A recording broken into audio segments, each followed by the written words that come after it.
In-depth journalism in the Memphis community, the Daily Memphian is of Memphis, not just in Memphis, and seeks to tell the stories of this city. TheDailyMemphian.com. Truth in place.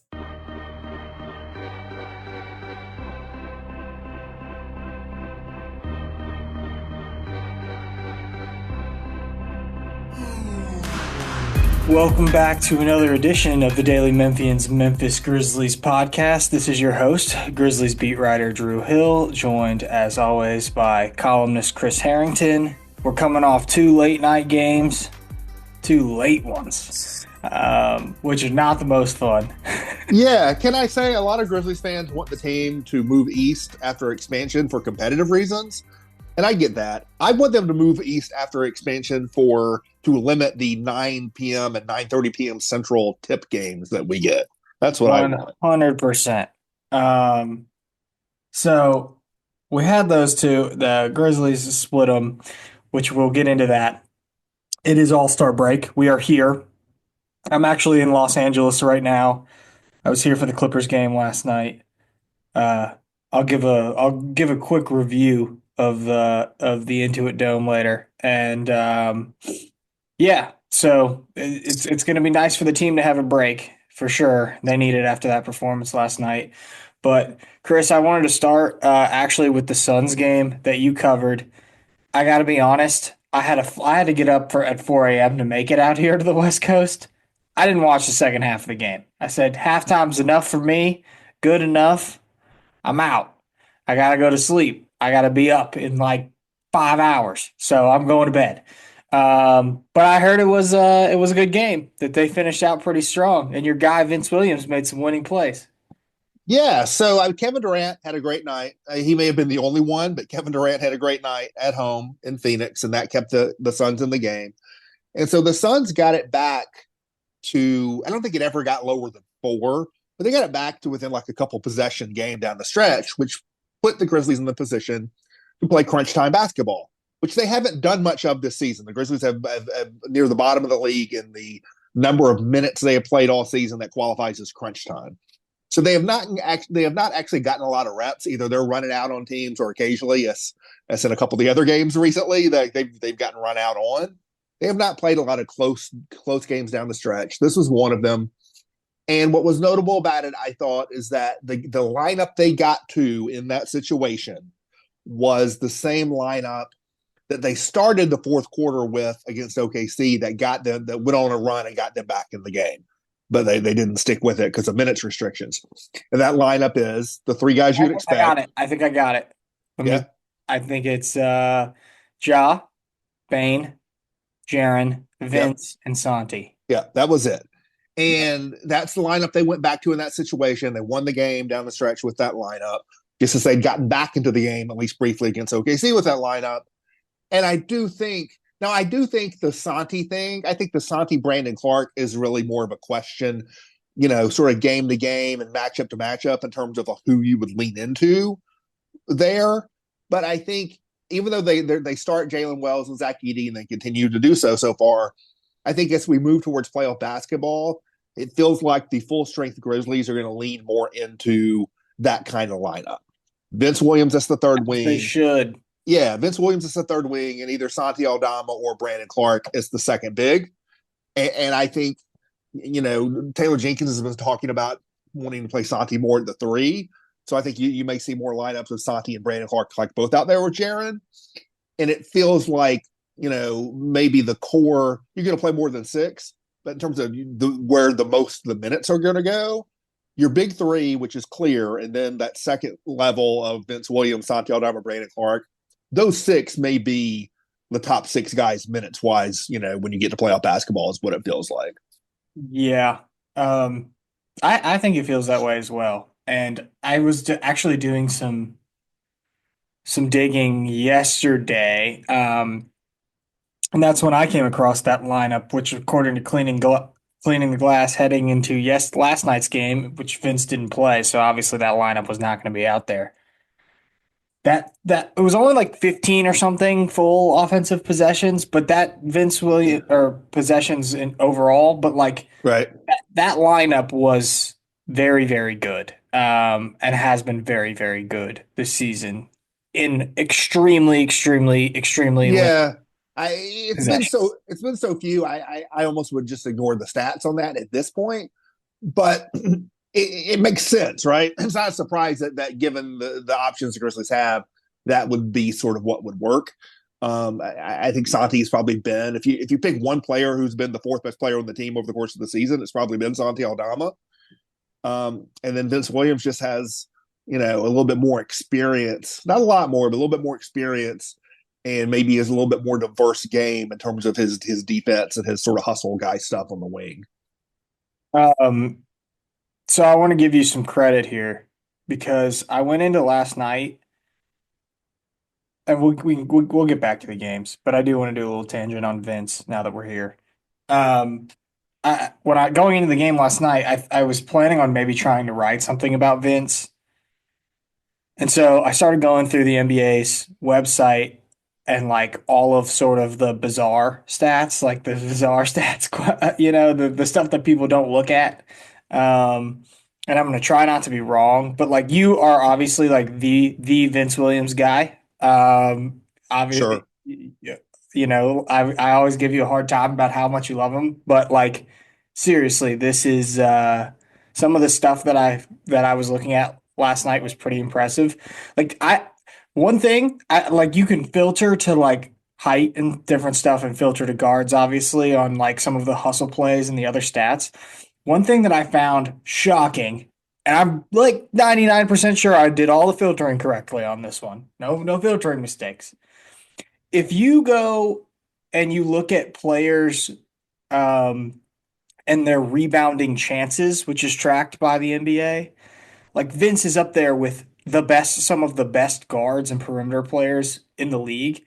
And if you track under 6'7", the only player who created like more rebounding chances for every minute he was in the game that was under 6'7" than Vince Williams was Draymond Green. Like he's Vince Williams is the agent of chaos. His hands are on the ball. He's around the ball at all times. And like some of the deep tracking data, I guess, was a little eye-opening to go through and see that. Like I also love that the league tracks average speed and distance covered because I was just curious because it feels like Vince Williams playing with his hair on fire all the time is always running around on the defensive end, and he would probably move the fastest on average of everybody on the team. Indeed, last year he moved the fastest on average of everybody on the Right. team by quite a large margin. He covered more ground defensively than everybody else on the team last year. He was moving over a mile per game just playing defense, which like not a ton of guards do that. I think it was the second most for a player that played fewer than he traveled 1.07 miles per game strictly on defense, and that was the second most by any player that averaged fewer than 28 minutes except for Trey Jones, who's a point guard, right? And Vince Williams isn't always defending the point guard. So like this idea that he is totally nuts and is flying around and like what you see is actually happening all the time. It just doesn't always result in a good play for Vince Williams is 100% true. And so far through 6 games, a lot of the stuff has looked pretty similar, just in a lot fewer minutes. And so I want to give you some credit. He is going to be incredibly important to this team, and that's something that Jenkins pointed out himself. You know, both in the last media availability and before the game against the Clippers, essentially saying like we need this guy healthy and we need this guy to be him if we're going to be the team that we think we can be in the playoffs. So I had a fun little dive into some of those stats and shared a couple. I ended up not writing about it because there was other stuff which we'll get into. But shout out to Vince. I hope he's playing bigger minutes when he comes back from the All Star break. Yeah, I think the two keys are going to be to maintain health, which is a key for everyone. But Vince has missed a lot of time to injury in the last year, and for the offense to come, the shooting to come around a little bit. Now, Vince Williams' value is not predicated on him scoring. But like, I think what he's done to this point is not what he's going to do. Like, is he really going to be a 38, 39% 3-point shooter? I don't know about that. But he was like 1 of 6 against Phoenix. Like, that's not going to be it either. And so where is he going to settle, or will he settle? What will the performance be there?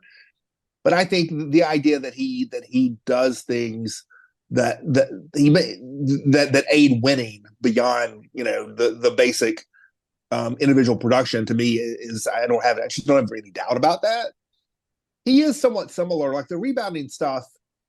He's an exceptional rebounder for his size. Everything indicates that. And even the rebounding percentage stuff is like, I know he hasn't played as much, but like that's a stat that reflects when he's on the floor. This is the amount that he's getting, and like it's all that is right there. I know it's only been 6 games, but it's right there with what he was doing before. Yeah, I mean, it's last year, it's the whole thing, but it's the thing. I think in terms of basketball statistics for individuals, rebounding is like sort of the least of all of them. A lot of rebounds just come to you or whatever, or not all rebounds are equally important. I think when you watch him play, to me, he's very similar to DeAnthony Melton, another guy I liked in this regard, and Kyle Anderson too, but especially Melton, in that you will see Vince Williams Jr. get rebounds that otherwise are not going to be gotten. He will get rebounds he's not supposed to get, rebounds that your team otherwise is not going to get if he doesn't go get them. And it's those kind of rebounds that I think impact winning. He'll make the swing plays where it's the deflection, it's the steal, it's the defensive rebound that he gets to that otherwise someone else doesn't get to, that I think, sort of swings points in your direction. And Melton was a guy who his impact stats were always greater than what you would think just looking at his box score. And to me, it was because of that stuff. And with Vince, it's because of the same stuff. I think Vince is bigger and has more utility defensively than DeAnthony Melton did. And because he is bigger and has more utility defensively, there's less of a drag on his limitations offensively. Because Melton was so small, like you always wanted him to handle the ball more and be more of a playmaker, be more of a point guard, which he couldn't do. And then defensively, he could guard 1 and 2, but that was sort of it. Vince could guard 1, 2, 3, 4, He's guarding Kevin Durant. Now, Durant's scoring on him because Kevin Durant's Kevin Durant. But you would never even put DeAnthony Melton on a guy like that. And so that's why, to me, Vince is almost like the better version of what Melton was for the Grizzlies. And I think a guy who can play in finishing lineups in a different way, can have a bigger impact defensively because of the things he can do. And I think the Grizzlies coming into this season, did they know they were going to end up trading Marcus Smart? No. But I think if you had given the Grizzlies organization truth serum back in the summer, they would have suspected Vince Williams was going to be their more important wing. They didn't see Jalen Wells coming like this. But even before the Marcus Smart thing went poorly this season, I think there were probably higher hopes for Vince already. To your point on the rebounding, we can play trivia time. I actually wrote this down too while I was going through all the stats. There were only 2 players in the NBA 6'4" or shorter that had more contested rebounds per game than Vince Williams last season. Can you guess who they are? 6'4" or shorter. I mean, is Westbrook one of them, or is it? It is Russell Westbrook as one of them. Ding, ding, ding. Correct. There's one other. He is considered to be a guard, but on the NBA's website, but he is definitely not a guard on this team. It's not Gary Payton, is it? No, it is an Eastern Conference team who the Grizzlies have very notably lost to this season. It was one of the bad ones. Josh Hart is not 6'4", is he? Josh Hart was okay. 6'4", according to no, it's that kind of thing. Well, I did a big piece, and we can get offense, but I did a big piece on him last year. That was sort of like the big Vince Williams column. Like let's step back and appreciate the bug, right?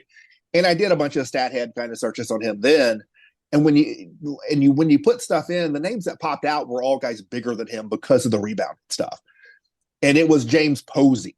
That's who I compare him in terms of Grizzlies history. It was James Posey, and it was like, you would get names like Royce O'Neal and Young Jay Crowder and who's the guy who was with the Blazers for a long, Robert Covington, and like guys like that, like 6'7", 6'8", elite 3-and-D role players, but elite 3-and-D role players who were like 3 or 4 inches taller than him, because guys his size don't rebound like that. Yeah. So Pretty good stuff so far from Vince. Again, they got to get him healthy though. He did not play in the game last night. So do you have any sense of that? My guess on that one, because he and Ja were both questionable going into the game. Questionable tends to mean you end up playing, and in that case, they both ended up not playing. I sort of suspected because it was the second night of the back-to-back, and he was a week back from injury, that they maybe just weren't going to play him. Period. Yes, that's the sense I got because Taylor. But Jenkins, why not just list him out then? I don't know. Taylor Jenkins, who always says the questionable players are game time decisions, just said that Vince is out Right before the game. So I saw that as not a concern on knee soreness, but as we're just not playing this dude on the back-to-back. I don't know. I mean, I think that there's two things that could have happened here. Either he was listed as questionable because the thought was he was going to play, and then he came out of that Phoenix game and it was like, oh boy, like the knee's not good as in good a shape as we thought, or ankle, Right. and he's out. He's just going to be out. Okay. That's a possibility. I mean, I'm not ruling that out.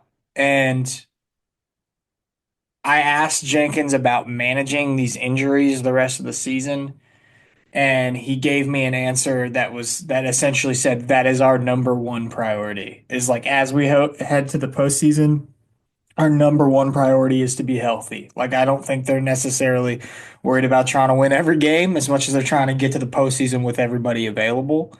Right. And that was made pretty clear. So if you're frustrated with guys missing games in the regular season, guess what? Guys are going to miss more games the rest of the year because they're trying to get these and keep these guys healthy to the finish line. So that to me, it felt like it was a game where Vince was unlikely to play though. Just from the start, he was out there warming up with Jaron, and he didn't look bad. He was moving around well, passing like they were doing some like 3-on-3 drill with the coaches during the pregame, and Vince was like dribbling around and then throwing passes to Brandon Clark and to Jaron. So I don't think it was anything like overly serious, but he was obviously did not play. Ja did not play. The game was pretty ugly. I mean, Yeah. they looked checked out. To be fair, like you can't. They gave up a franchise record points off turnovers, 22 turnovers, 41 points for the Clippers. And when you're playing against a team like that, you just can't turn the ball over at that rate and expect to win a basketball game, especially when you're giving up two on the defensive end every single time. And Jenkins said that, and I asked him, like, at some point, do you just say, screw it, we got to slow down? Because like we're running this fast offense, but like, I mean, we got to play their style. We got to try to beat them at their own game. And he essentially said, yeah, I mean, sometimes it is feel like he took some responsibility and was like, sometimes we got to regroup and do a better job of that.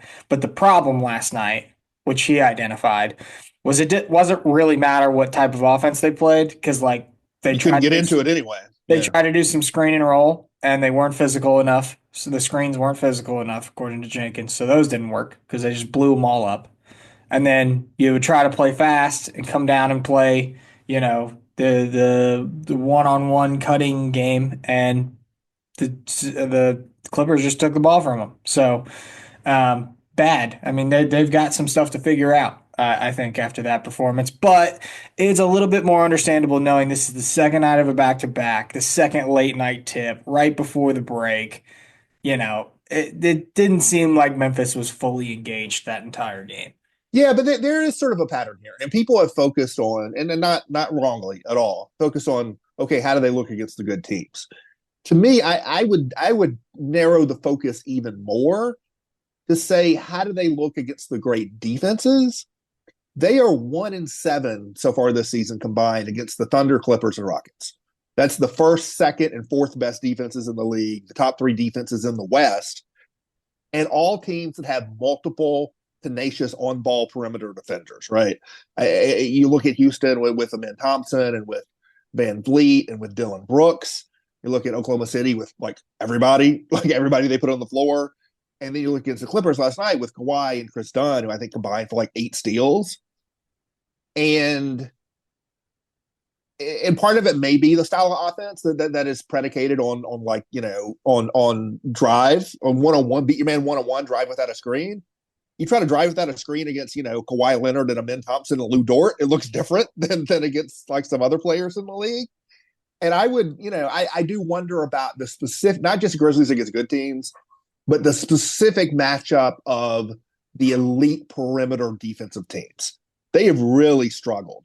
And that's where the turnovers have just been heavy. Like the Clippers Rockets games have been like the super heavy turnover games.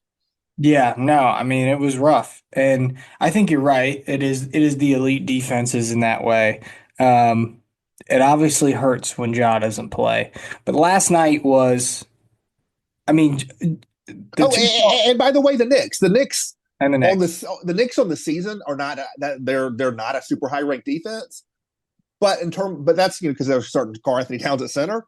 But on the perimeter, Mikal Bridges, OG Anunoby, Josh Hart. The guy was it's the same kind of thing, right? These big get in your jersey perimeter defenders. So that's just caused the Grizzlies all kinds of problems. Yeah, it's been a mess, but like the Grizzly stars last night, Bane and Jaren were obviously at the heart of these turnover problems. They had 10 of the Right. 22 with just the two of them, and for Jaren, the problem was he he's big enough to bully almost anybody in the league and get into the lane, but Zubats is a different Right. animal. And the Clippers are bringing a double team, and he found Edie a couple times early, but then they took that away, and it was like the only option was the skip pass to the other side of the floor for Jaren when the double team would come, and he threw it right to Kawhi Leonard. Well, Kawhi Leonard just picked it off like two or three different times. And so that was a problem. And then with Bane, it's like they can put physical defenders on him, and when you're trying to run this offense without pick and rolls, or you can't get an effective pick and roll because you can't screen well enough. You're asking Desmond Bane to try to drive the ball on somebody that's bigger and stronger than him. Yep. It's just that was it was not a good game This, overall. Not a this, great game plan either. yeah, Phoenix the night before was also throwing more doubles at Jaren. I'm sort of surprised it's taken this long into the season for that to become more prominent because he's in his career he has not been a particularly good passer and playmaker, and so I suspect that may be a sign of more to come that teams are going to do.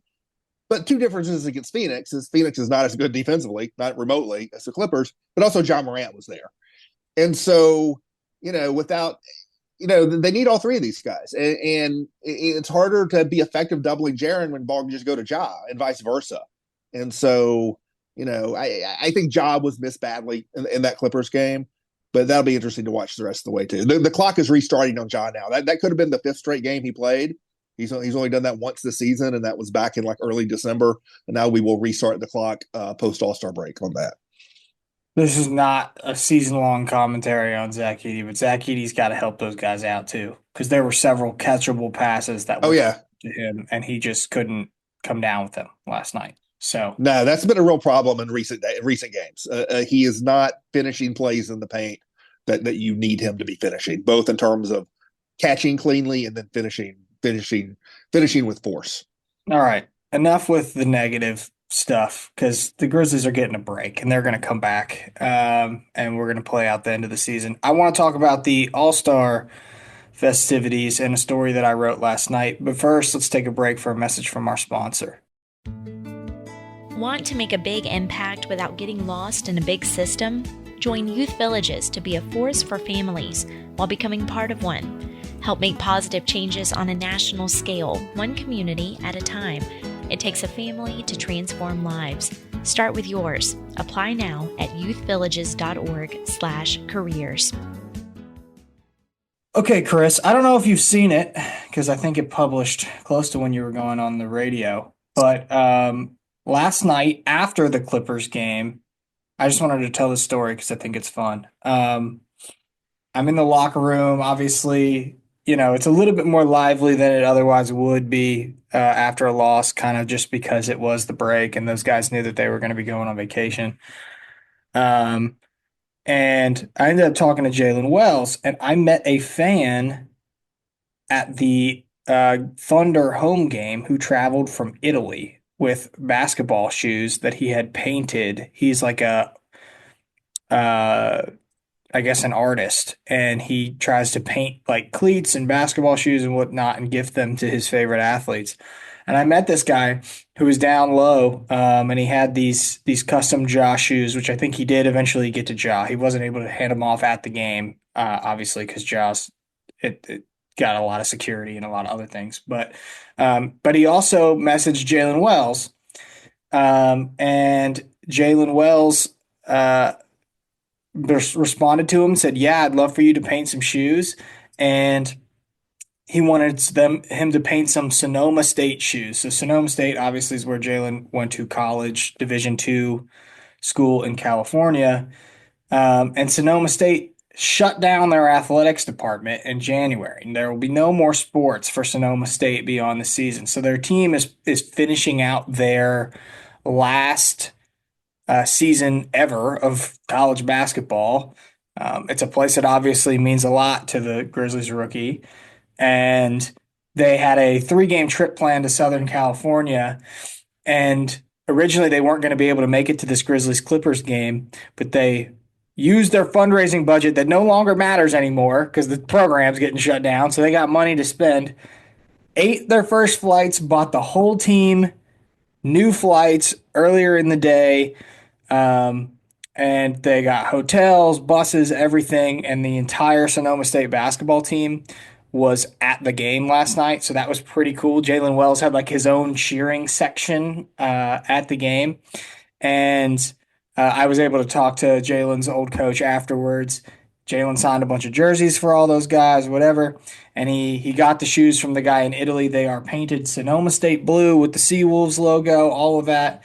And he's going to wear them both as a nod to his roots in the Rising Stars game, but also to express his disappointment in the decision that they are canceling the athletic programs at the school. So if you want to read the quotes in there are so great from the coach. I would make sure to go check that out. It's been really fun to watch Jalen. He played a pretty good game last night, I felt like, Yeah. Chris. When you look at the two Grizzlies rookies, who's had the better? I mean, obviously, I think Jalen's had the more surprising start to the season, but who do you think is going to end up being more effective for the team the rest of the year? The rest of the year, it's probably Wells, and particularly when you think about playoff basketball, I think the Grizzlies, Zach Edey's playoff situation might be a little bit more matchup dependent. There are no matchups where the Grizzlies don't need Jalen Wells to get minutes and to play well. If you look at like the thing that unites the Celtics, who won the title last year, and the Thunder, who are the favorites to win it, or like we just talked about this before, or the multitude of good perimeter defenders. You need good perimeter defense in the playoffs, and I think the Grizzlies got rid of a potential one in Marcus Smart at the deadline. Maybe he wasn't going to help them, but they need Vince Williams and Jalen Wells both. It's not a question of one or the other. It'll be a question of that in terms of who's on the floor, maybe in a particular lineup. Over the course of the 48 minutes, like they need both of those guys. And so I think Jalen Wells is probably going to be the more meaningful player for the Grizzlies the rest of the season and into the playoffs. Long term, I think it could flip the other way. Zach Edey is probably more set up to be a starter long term than Jalen Wells, although Wells certainly could be.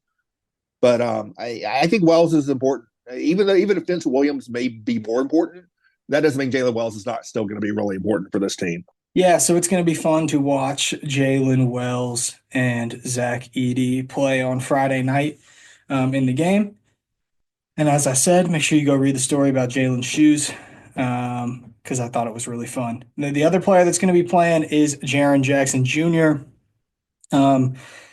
He will be available at NBA All-Star Media Day. There's always all kinds of goofy and silly questions that are going to be asked. And I'm sure that, Jaren will be a good sport about it because he's always really fun. So I'm looking forward to that. He is going to play on Team Kenny in the NBA All-Star Tournament. Who knows? I mean, if the Rising Stars winner now gets to make the NBA All-Star game, so there is a possibility that we could get, who are also teammates in their event, we could get Zach Edey, Jalen Wells versus Jaren Jackson in the All-Star Tournament on Sunday night from San Francisco. I will be out there. I'll have you covered from everything there.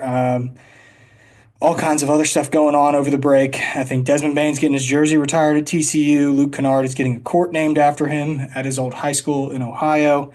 So there will be a lot to write about and a lot to see out in San Francisco.